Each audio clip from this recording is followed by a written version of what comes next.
देखिए,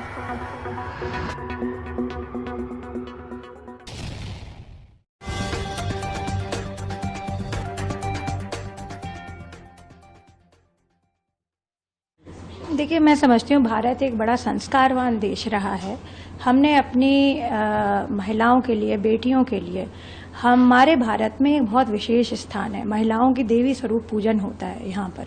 और इस प्रकार की जो मैं समझती हूँ डेरोगेटरी रिमार्क्स हैं जो प्रोफेसर साहब ने कहे हैं, मुझे नहीं लगता है कि किसी भी तरीके से ऐसे देश की बेटी के लिए उनको इस प्रकार का कास्ट की उनकी विवेचना करने की कोई आवश्यकता नहीं थी, बिल्कुल नहीं थी, क्योंकि उस बच्ची ने, उस भारत की बेटी ने तब हमारे सभी लोगों का, सिर्फ महिलाओं का नहीं अपितु पूरे भारतवर्ष को लीड किया ऑपरेशन सिंदूर में।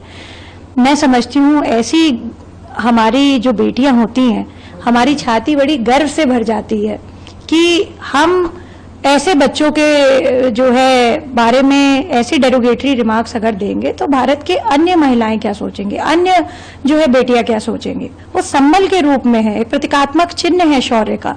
तो मैं समझती हूँ कि ये बहुत गलत बात है। उनकी पार्टी को, इंडी गठबंधन को, उनको स्वयं को इस पर किसी प्रकार की सफाई न देते हुए सीधा सीधा माफी मांगनी चाहिए। I think there should be no need कि उनको किसी भी तरीके का कास्ट बेस्ड पॉलिटिक्स या उनको इस तरीके की कास्टिस्ट रिमार्क्स देना चाहिए था।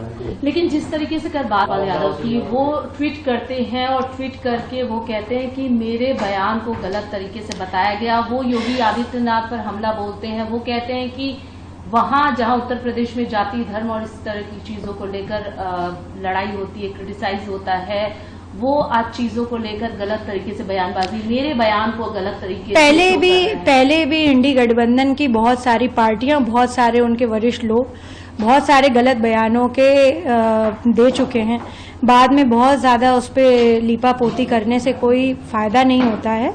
और मैं समझती हूँ कि भारत में जिस प्रकार के संस्कार हैं, देश देखिए बहुत समझदार हैं। हम 21वीं शताब्दी के भारत के निवासी हैं। हमारे पास आजकल सब कुछ सोशल मीडिया पे झटपट तरीके से आता है। आज जो हम सोचते थे पहले कि तार भेजा है, लेटर भेजा है, वो आप जो है 1 सेकंड में भी नहीं, मुझे लगता है माइक्रो सेकंड्स में व्हाट्सएप पहुंचता है।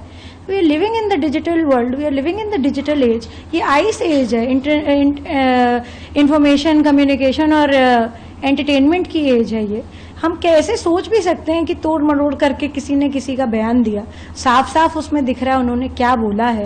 और ऐसे रिमार्क्स के लिए उनको किसी प्रकार की सफाई देने की आवश्यकता नहीं। वरिष्ठ हैं, वो खुद माफी मांग लेनी चाहिए उनको। Is a seasoned politician. इस तरीके की पहले मुझे नहीं पता उनके कौन से सलाहकार थे जो उनको इस तरीके का बयान देने पे उनकी क्या मजबूरी रही होगी। और अगर रही है तो भाई उसको अमेंड करने के लिए कोई छोटा नहीं होता, गलती मानने के लिए कभी। अपनी गलती मानने से वो व्यक्ति का बड़प्पन नहीं दिखता है, उनको माफी मांगनी चाहिए। और ऐसे देश की बेटी के बारे में बोलना जिसने इतने विपरीतार्थ समय में जो है लीड किया ऑपरेशन सिंदूर, ये कैसे आप बोल सकते हैं? मतलब ये तो बड़ा हतप्रभ कर देने वाला सिचुएशन है। और देश के पार्लियामेंट के एक आप सदन के मेंबर हैं, आप अगर इस तरीके की बात करेंगे देश की बच्चियों के लिए, देश की बेटियों के लिए, क्या सोचेगा देश? तो मैं समझती हूँ उनको माफी मांगनी चाहिए सबको। चैनल को like, comment, share and subscribe जरूर।